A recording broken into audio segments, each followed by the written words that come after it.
In the quiet hours before sunrise across the towns and sprawling cities of South Africa, a daily ritual of hope and desperation unfolds.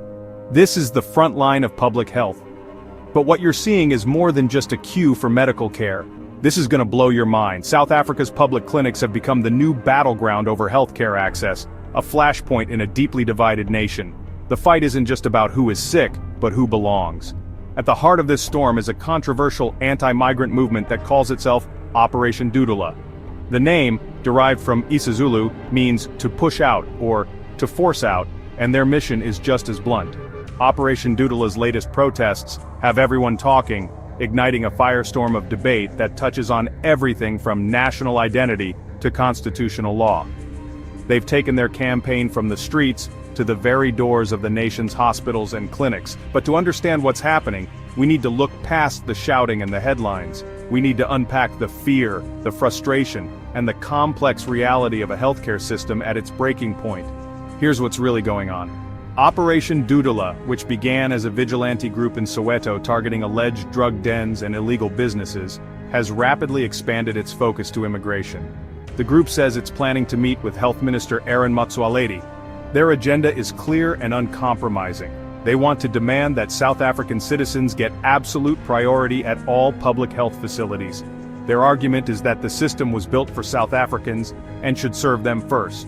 They envision a two-tier system within public health care. One line for citizens and another, secondary line for foreign nationals, if there are any resources left. The group claims that undocumented foreigners are putting an unbearable extra strain on the system. They paint a picture of overcrowded wards, depleted medicine stocks, and exhausted staff, all because, in their view, the system is catering to people who are not citizens of the country. They argue this pressure is pushing an already stretched healthcare system, a system still grappling with the legacy of apartheid-era inequality towards total collapse. For many frustrated South Africans who spend entire days waiting for care, this narrative is powerful and persuasive, and they've taken this message directly to the clinics. They've staged protests outside facilities in Johannesburg, Pretoria, and Hillbrow, areas with high migrant populations. These demonstrations have escalated, sometimes even blocking foreign nationals from getting treatment. Eyewitnesses have described scenes of fear and intimidation, where sick and vulnerable people, including pregnant women and the elderly, are stopped and interrogated before they can see a doctor. The situation reached a boiling point recently. 3 Dudula members were arrested for public violence. This came after they allegedly stormed a Johannesburg clinic, a community health center in Hillbrow, a place meant to be a sanctuary for the sick. According to police reports and witness accounts, they moved through the waiting area, demanding to see patients' ID documents to check their nationalities, effectively turning nurses and administrative staff into unwilling immigration officers and patients into suspects. The arrested members have since been released on warning by the Hillbrow Magistrates Court. Their case has been postponed, and they will appear in court again in September, a date that is now circled on the calendar for activists on both sides of this fight. But here's the catch: a fundamental conflict between Operation Dudula's demands and the very foundation of South Africa's democracy. That foundation is the Constitution, a document celebrated globally for its progressive Bill of Rights. Section 27 is unequivocal. It guarantees healthcare access to, not just citizens, everyone. It explicitly states, no one may be refused emergency medical treatment. This right is blind to nationality, blind to documentation status, blind to how a person arrived in South Africa. Legally, a clinic's duty is to the patient in front of them, not the passport they may or may not carry. Human rights groups like Section 27 and Doctors Without Borders have repeatedly emphasized this, calling the denial of healthcare a grave human rights violation. This constitutional principle has been the long-standing position of the government.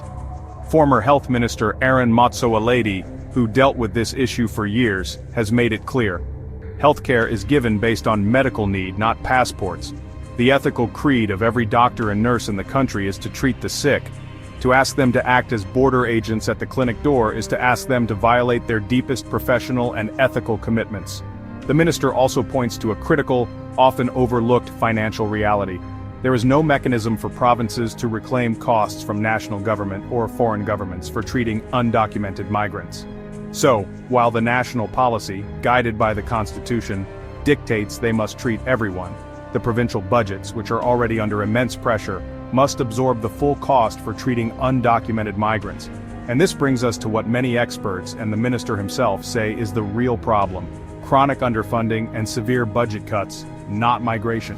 Years of austerity have hollowed out the public health sector, leading to staff shortages, crumbling infrastructure, and a lack of essential medicines and equipment. Blaming migrants, they argue, is a convenient diversion from systemic government failure. Despite police intervention, the looming court case, and widespread condemnation from human rights organizations and medical bodies, Dudula has continued its campaign unswayed. They are doubling down, promising more demonstrations, and vowing to hold the government accountable to what they see as its primary constituency: South African citizens. With tensions rising, the social fabric is being stretched thin.